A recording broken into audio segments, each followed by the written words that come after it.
Hey, what is up? What is up, YouTube gaming family? It is K-Rod here, back at it with another video for y'all today, and yeah, let's get right into it, man. I wanted to give you my aftermath thoughts for Final Combat 2025, and the crazy news that Sonic Fox had officially lost Final Combat for the very first time. Um, I want to say within his career, or I don't even know. But yeah, let's get right into it, man. Shout out to Sikander 555. That's his YouTube channel. I'm just doing some commentary while watching his video. Definitely go check him out. He had a really good clan beef set that he did with some people with Mortal Kombat 1. I think they're called the FTG clan. I don't even know who these people are, but yeah, shout out to Sikander. He be having some really funny beef sets and he be dominating everybody. So yeah, let's get right into it, man. We have some really interesting content to bring to y'all. And yeah, I'm gonna give you like my whole take on what's been going on with Mortal Kombat 1 with Final Combat. What's been happening lately is that Final Combat was a very horrible tournament, and I personally think it wasn't worth the hype. And before I get into it, be sure to like the video, share the video around, and appreciate you guys supporting the vids. Even though I don't get really any viewers all the time, but I just enjoy having these videos because people will always come back to them. So I usually will get some traction off of it. So either way, I usually get my viewership through YouTube Shorts. So once I get like my channel to have better viewership, I can do something like that. I just don't like how YouTube tries to censor me. In terms of like, I want to say that they like to shadow ban some smaller YouTubers just based off of like, if you're not providing content that they don't want you to provide, then therefore your videos are not going to be recommended, which I find that to be really dumb. So yeah, let's get right into it, man. So yeah, we have a really debatable topic with Final Combat that just happened. Now, Sonic Fox did lose in this tournament. I think he was in top 8, but he ended up losing to he lost to Scorpion Prox within the quarterfinals, and then Kanimani lost to, well, yeah, Kanimani ended up beating Sonic Fox in losers finals. So yeah, Sonic Fox, like, he had like his like pretty decent run, but it's not like Sonic Fox really did anything spectacular. I think in terms of how he played was really dog shit. Excuse my French, but I'm gonna say some really disrespectful crap. But it's more like Sonic Fox did not do anything special throughout the entirety of the tournament, and for people saying that he gave it his best shot, he was reigning supreme for Evo and Final Combat. So it's like it's like like Sonic Fox just got beat out by like the better people. When the truth about the matter is like he hasn't really been beating on anybody better.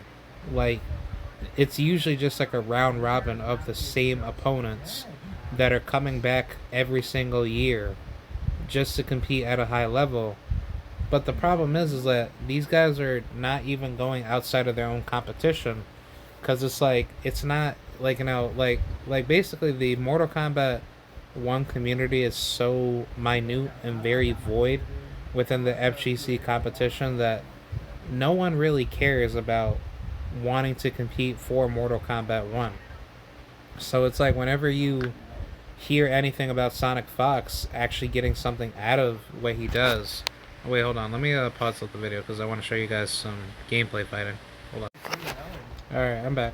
So, yeah, based off of what I was able to, like based off of what I was able to get from this whole tournament with Sonic Fox was that this whole tournament did not personify any particular skill.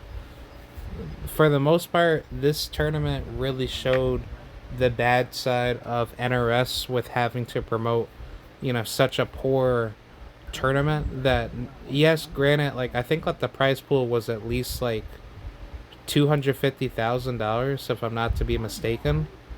So I'm not too sure how much money everybody got, but it's like, like the fact that Ed Boon is has gone out of his way to fund these tournaments, and therefore these tournaments are not even like big enough to the point where anybody even cares. It's just like, to me personally, it's just like to me personally, it's very garbage, and it's just absolutely terrible. So I just think overall, there wasn't really anything worth to really watch out of this tournament. I will say some players actually did really good in this tournament.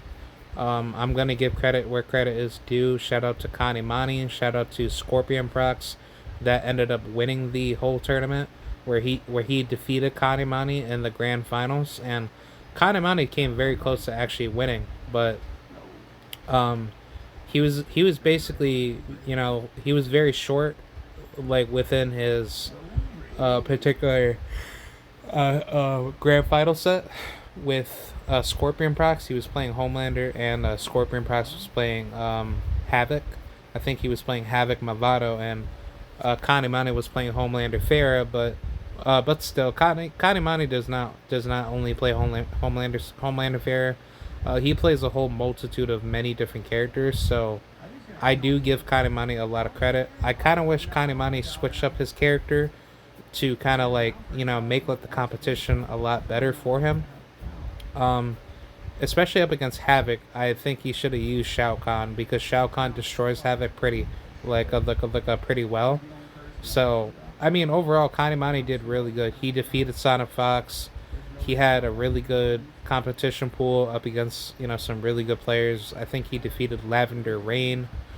I don't think he went up against Gur. Gur actually did really good in the tournament. For those of you guys that don't know who Gur is, he's actually he's a black man from from the U.S., and he's actually a really good Garrus main. I would highly advise anybody that's wanting to learn Garrus, definitely learn from Gur, because Gur, he's an absolute monster with Garrus.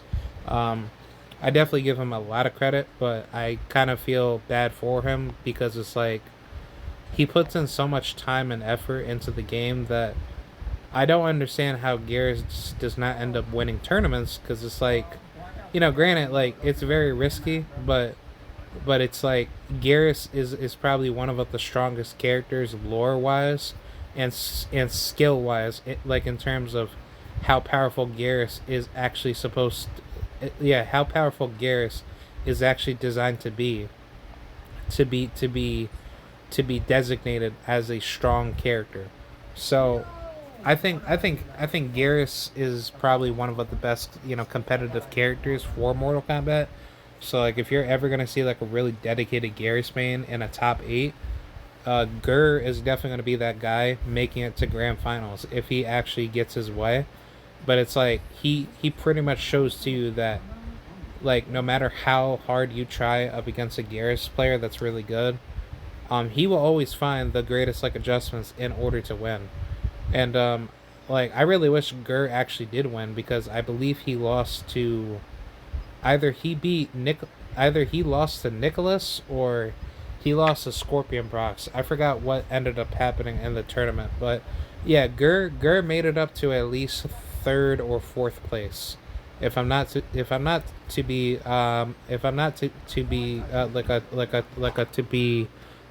mistaken. Gur actually did really good. He was very game, with the whole like throughout the whole tournament. And even though this tournament only had like 115 entrants, it was actually pretty decent. You know what I'm saying? I know that there was last chance qualifiers that were coming into the tournament, so maybe that number could have been a lot smaller. But the last chance qualifiers made the tournament a little bit better. Final combat numbers were not as big as Evo. I know Evo only had like, I want to say maybe like less than 300 people, or maybe like up to 500 people. So I mean, Final Combat didn't really do any better. So I'll basically be like the one to say that, it definitely did not live up to the hype. Wait, hold on, give me 1 second. All right, I'm back. So yeah, basically, Final Combat did not live up to the hype, and sadly, this whole tournament really failed really bad because I do know that during the tournament there was like a lot of there was like a lot of streaming issues where the stream was supposed to be on YouTube through the Mortal Kombat official YouTube page, and I know that HBO Max was actually premiering with the tournament, so the tournament was supposed to be streamed worldwide, effectively, and for some weird reason, NRS was having some weird issues, or whoever was the tournament organizers, they weren't even properly properly monitoring the how should I say the I guess like the streaming quality, and they just wasn't doing like a good job making sure that the streaming quality was properly up to date. So I just found that to be really bad, and I kind of wish NRS didn't do that. Like, whoever was organizing the tournament for Final Combat, they should have done a way better job having to stream, let the I guess let the broadcasting a lot better. So either way, I think where it stands, this tournament could have been way better. Um, I will say that I did have a lot of fun watching some good players out of the tournament. That being Lavender Rain, he's from Brazil. He's a really good Brazilian player that plays Ermac, and I think he plays Rain, if I'm not to be mistaken. But yeah, I definitely like watching him play, and I would hope that I face him one day because some of these pro players, for those of y'all that may not know, they do come like around, on on Mortal Kombat 1 versus. So anytime whenever you see some of these guys, that opportunity might happen one day. So I mean, like, you never know, man. But yeah, I I definitely became a huge fan for Kanimani, but I've been watching Kanimani for quite a while, and I thought at one point he wasn't a good player because he just played on Rips Arena, and he wasn't really doing much. Where Kanimani was just having to just play whatever characters he want because he had his own pool of competition that he was keeping himself around with. But then when I started seeing Kanimani play other characters and he was being more versatile with his skill set, I was like, yeah, you know what, Kanimani, he's actually a very good player. And then the minute I saw Kanimani do really good at Mortal Kombat 1 Vianality, he did really good. I was like, yeah, Kanimani is a very skilled player, and I think I think he's a very prominent player. But then the minute I saw him, do what he did at at Evo, he did he did extremely well. He lost to Nicholas. I want to say in the top 8. Yeah, he was definitely in top 8. Either he was in top 8 or he made it to third or fourth place. I forgot. So yeah, Kanimani, he's definitely a absolute monster because he plays his heart out. So personally with me, I give Kanimani a lot of credit. So Kani, if you are watching, keep doing what you do. I kind of wish that you were playing Mortal Kombat X back in the day, because I don't think a lot of people really knew who Kanimani really was. Because Kanimani, to my knowledge, I don't think I've ever seen him play Mortal Kombat X or even Mortal Kombat 9. And not even Mortal Kombat 11. So I want to say maybe, if anything, this was his perfect opportunity to kind of just come right into the mix. Because MK1, despite the game having problems, it's still like a pretty good competitive game in terms of, this is a good game to kind of get like your name out there, because like the scenery in the competition pool for the characters, it may not always be like the best, but even though like that, yes, this game has issues and this game is to be referred as as a party game, there is some competitive element to it. So it's like, personally, if you were to compare this game to Mortal Kombat 11, MK11 does not go, to that level for for Mortal Kombat 1 in terms of, like, how should I say, in terms of actual competition.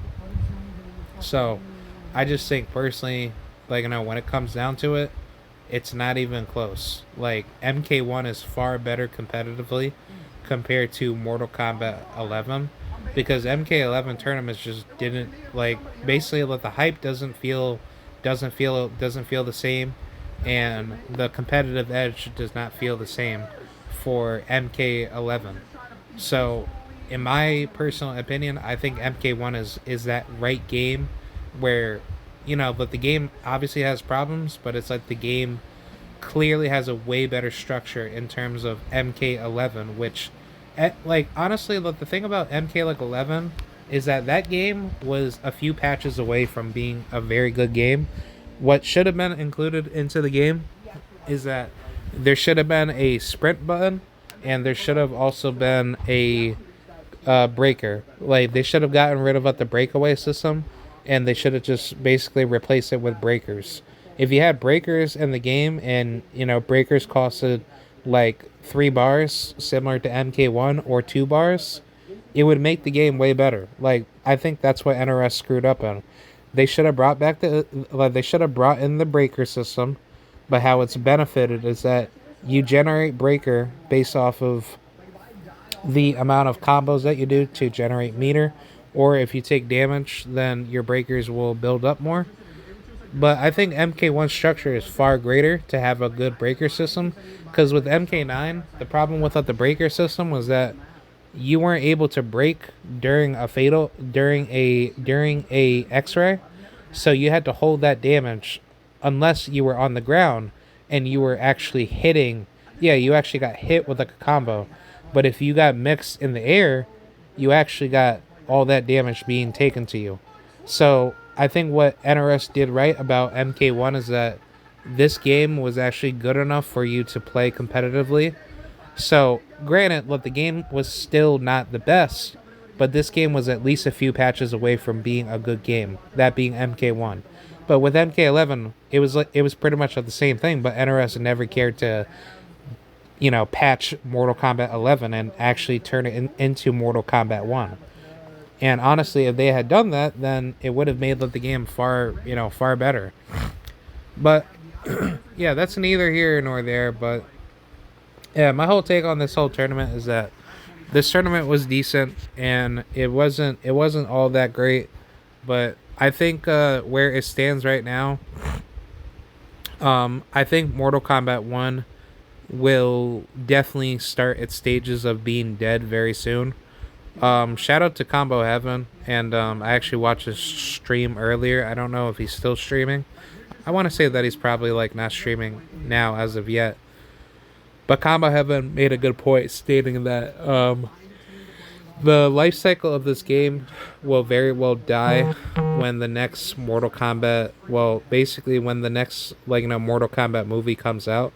That that being Mortal Kombat 2. So Mortal Kombat 2 will end up having to, how should I say, that will end up having people to be invested into playing that'll have people being invested into playing the game up until that point. But then once the movie's over, then that's it. I think that's basically gonna be it for Mortal Kombat. I think Mortal Kombat 1 has a good solid year and a half left, and then after that, that's pretty much it. Like, the next Mortal Kombat game, we really don't know when the next Mortal Kombat game will be coming. So, I was actually gonna talk about, if Injustice 3 comes, I was gonna give you guys my character list of like who should come into the game. But if that is to be the next game, I'm not mad at it. Hopefully NRS, they can probably bring a Mortal Kombat guest characters onto the roster. They should also probably bring in some other competitive characters from like other comic books. I was like thinking about maybe like, well, I don't think they brought in Static Shock. If they could bring in Static Shock into a roster, That'd be really good. I would love to play Static Shock, especially in Injustice, but it's like Mortal Kombat 1, but you actually have like a breaker system. You have like a really good, I guess like a whiff punishing system. So, I don't know. I mean, overall, I think MK1 has definitely gone down the drain, and its final stages will be coming very soon. Good enough, the game is still popular. I mean, Combat League still has over 100,000 players, and that's far more players that have been playing a Street Fighter, or even players that have played Tekken, which the Tekken community, they're not doing good right now. But 100,000 players for Mortal Kombat 1 Combat League is actually really good. Um, Especially on all platforms, at a crossplay level, despite having some really crappy connections and people just coming with the intention to play like dog shit with their connection and then lag switch you to death. So I find that to be absolutely terrible. But yeah, overall, I think where it stands right now, NRS, they have to make some decisions before time is ticking to be too late. I think honestly, if Ed Boon wants to play this smart, we have MK Legacy Collection coming out very soon. But the problem with MK Legacy Collection that I have with that game, which I'm gonna talk about MK Legacy Collection in its own video, but they have some really shady pricing. Like they're charging you $60+ for a game that, well, no, actually no, $70+. You're having to pay for a game for $70+ for a standard edition, and you don't know if that's going to be guaranteed for you to get all the games that are going to come, onto the collection. But the thing is like the quality of that content is probably not even going to be worth you even playing that. So it's like even if you played like the Legacy Collection, like is it worth getting all those games? And then on top of that, why would you even charge it for that high? This is supposed to be classic edition. So it's like if you're selling that to the audience, I would think that you would charge this to be at least $20. At best $20. Because if you mean to tell me that I have to pay up to $70 for a MK Legacy Collection to be available on all consoles, and this is gonna have crossplay to it, then no, screw that. I'm not gonna be dropping like my money for that. No. I'm gonna wait until the price goes down and then I'll go get it. Because like I will make like my own video about this, but I'm gonna say one thing about this. Mortal Kombat, as a collection edition game, had already had that for the PS3, and that was called the Mortal Kombat Arcade. That was the Mortal Kombat Arcade Collection for the PS3, which that was exclusive to the PS3, and I don't think the Xbox had that. But the thing was is that you were able to play Mortal Kombat 1, Mortal Kombat 2, and Mortal Kombat 3, and also UMK3. So, it was there. It's just that basically nobody ever really cared to really play it like that, because I guess maybe like the player base just wasn't really competitive enough. But it's like, if you mean to tell me that I'm gonna be wasting more money for all these old retro Mortal Kombat games that I've been playing ever since I was a little kid, where I have to spend that much money for me to just get all the games all bundled into one. And then on top of that, you're giving me some really crappy games like Mortal Kombat Deadly Alliance on the Game Boy Advance. Bro, get out of here, man. I want to at least give me 3D era games. But it's like if you charge me $20 to $25 to pay for that, I'm fine with that. But if you try to charge me 60 to 70 bucks for that, no, screw that. I'm not gonna purchase that. So yeah, sadly that's really how it's gonna go down. I think MK Legacy Collection is probably not gonna be what everybody thinks it's going to be, and I would hope that it's not like that. If you guys want to go check out the YouTuber Scotty Combat, He actually had a really good video talking about that, where he was talking about the shady prices for MK Legacy Collection and everything not having to add up properly for MK Legacy Collection. So I think personally, it's just like I don't think NRS is going to be surviving any longer by having these type of pricing. Well, like basically having to promote MK Legacy Collection, but on top of that, what are they gonna do for Mortal Kombat 1? Because honestly, my whole take on this is that if more tournaments are going to be continued heading into the future, then MK1 needs to start balancing the game more. I do know for a fact that there could be another balance patch coming to the game. So, if that is to be true, which I don't think that could be true, but let's just say if Ed Boon is actually planning on wanting to drop another balance patch, and let's just say a whole list of characters are going to get buffed, like let's just say my boy Sub-Zero, hopefully. Probably not. If Sub-Zero can finally get his Ice Ball to be buffed, I'll be happy. Or if they buff his Slide to make it unreactable, I'd be happy for that, please. Like, I really like his Ice Ball to be buff his Ice Clone, and probably give Sub-Zero like a brand new combo string, and make his back two faster, please. So, yeah, I mean, like I don't think NRS is going to care about Sub-Zero, but his damage has definitely gotten way better, which it's back to the Sub-Zero beta days. Well, the beta version of Sub-Zero was doing at least, well, he was doing like one thing about Sub-Zero, even though that I'm going a little bit off topic here. Sub-Zero back on the beta version was doing a solid 45% on his own. Well, at least 38 to 41% if you're having to not waste a bar. If you're using 2-bar cameo like Serena. And I do know when you use Frost, if you spend all 3 bars, you can get up to 50%.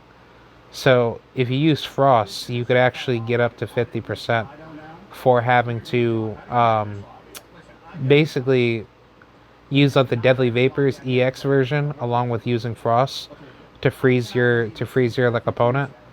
So I mean, overall, I would say Sub-Zero, like where he's at right now, he's far stronger, but he's far better in terms of how he's being shaped as a character.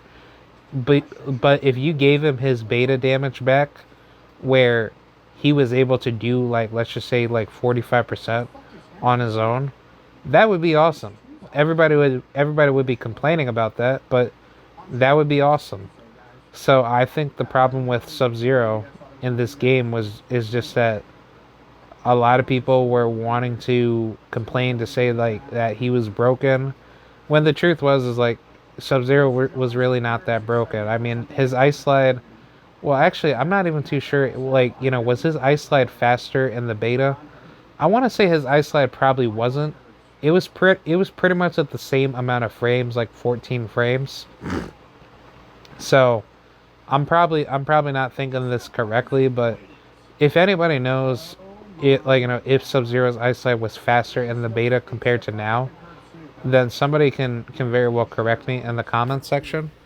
But I just think like Sub-Zero was obviously not the greatest character out of all characters, but he was like right there. Like Sub-Zero was definitely a threat for him to like take out some high level characters, on the roster.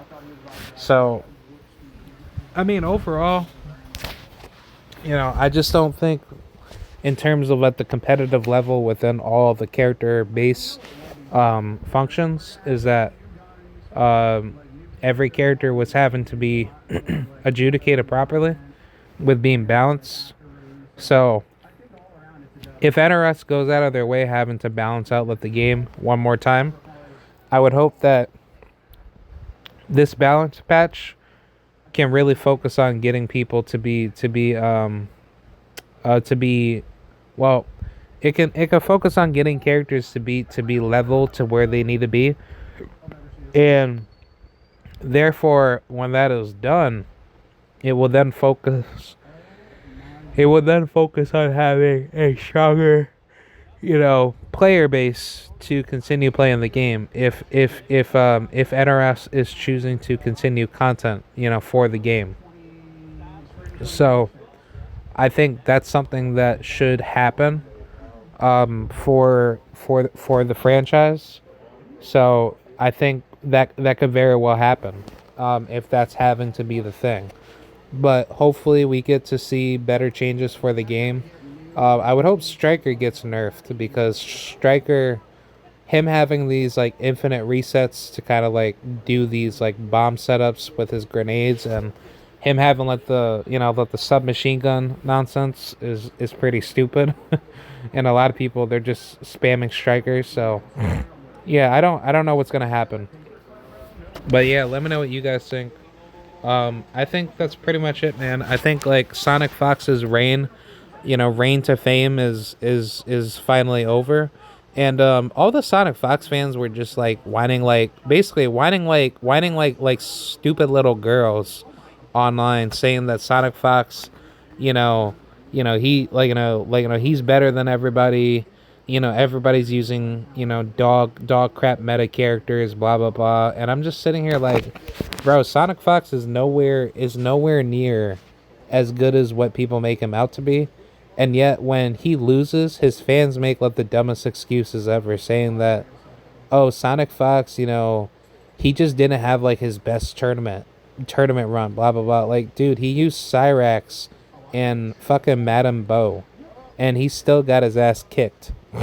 But also, what I found really funny is that he never used any other character other than, yeah, like other than Cyrax. He was just relying off of using Cyrax and Madame Bo, and when he went up against Kanimani, he never chose to switch out his character. So I just found that to be so weird, because I'm just thinking like, bro, like, you had many other options to go about using a certain character. So I mean, personally, it just pretty much shows that Sonic Fox just did not come with like a proper game plan. And best believe, if he ends up winning, the next upcoming tournament, depending on how that's gonna go down, I'm not gonna be too surprised for that. It's just that I just think where it stands is like, there's really nothing I could really say about Sonic Fox that I'm ever going to particularly respect, because he's not really doing anything. He's not really proving himself by staying in one game, and then he's saying like, "Oh, well, I'm still considered to be the best because I keep beating up on the same competition." That's not really showcasing any skill.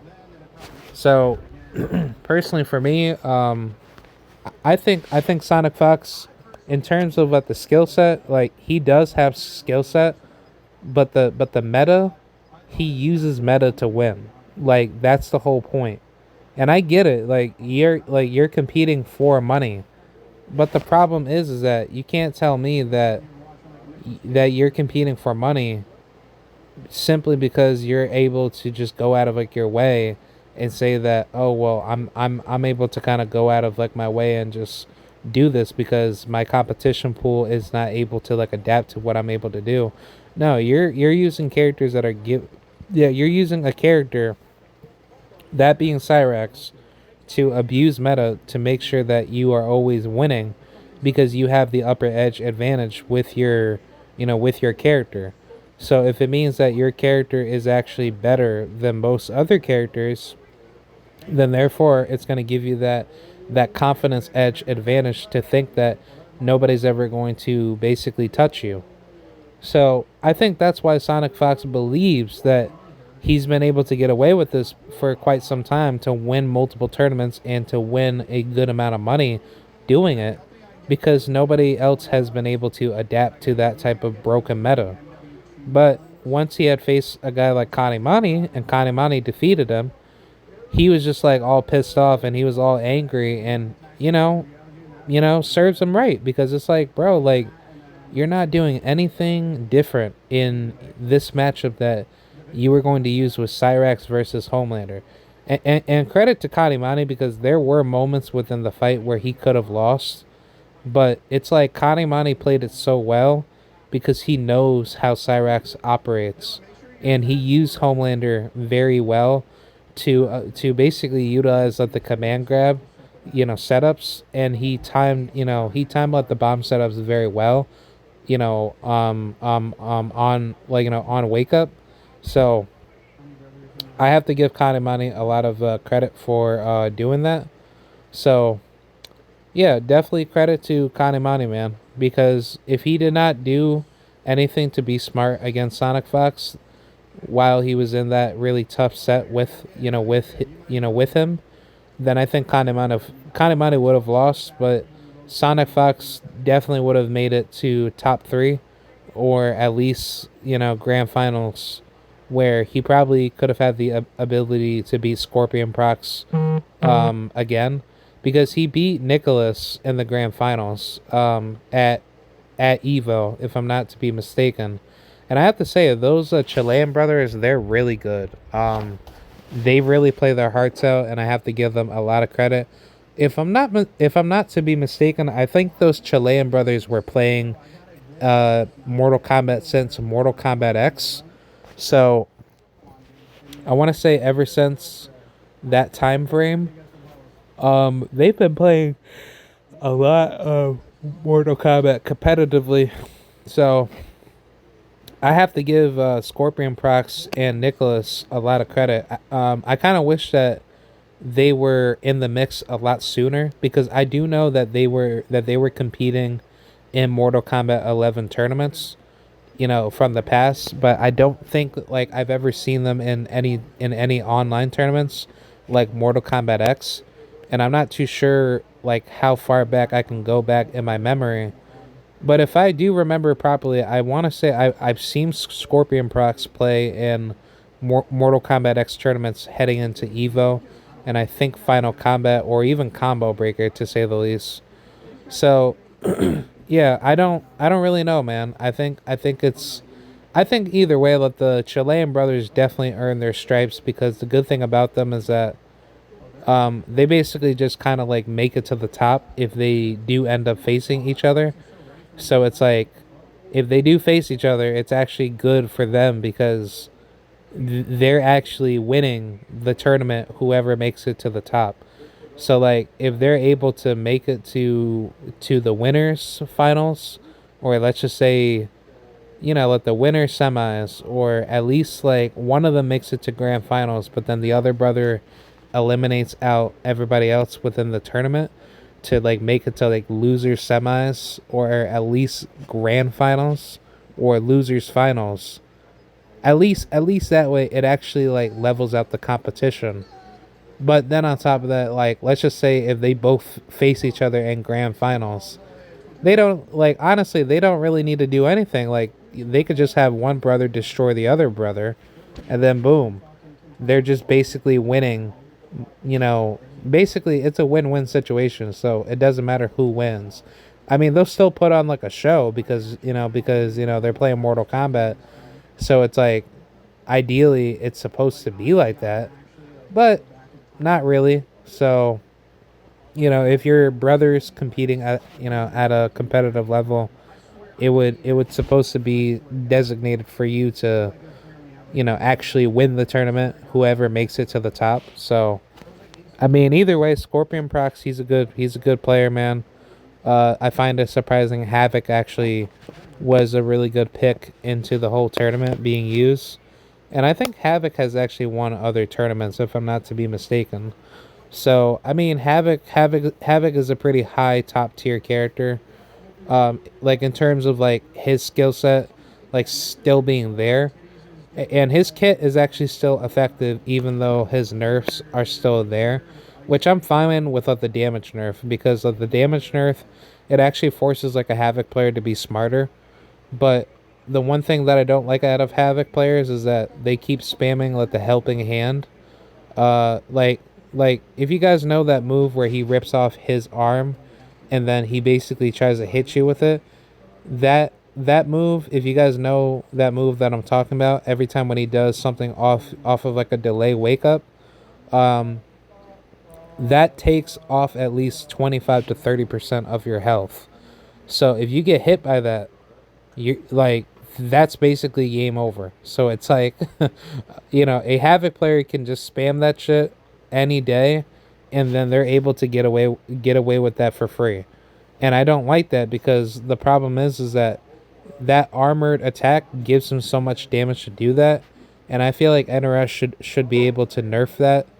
Yeah, they should have nerfed that for Havoc players to only get like 10% of like your health. At least something like that. You know what I'm saying? Like, you shouldn't be able to do something like that.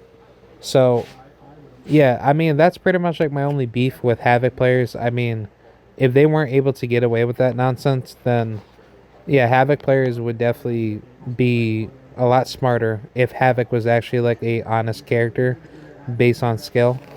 So yeah. Yeah, that's pretty much it. I just wanted to give like my whole take on this, so I'll see you guys later. And I'm gonna talk about 2XKO. I'm gonna talk about that League of Legends fighting game. I'm gonna give you guys my take on that. So, yeah. So yeah, I'm going to make another video. I'm gonna just make the 2XKO video on off of a Sikander's video. So I'm not gonna like let the game play and all that. So I'm just gonna give you like my thoughts. So I'm gonna end this video, and then I'm gonna work on that other video. All right, I'll see you guys. Peace. Bye.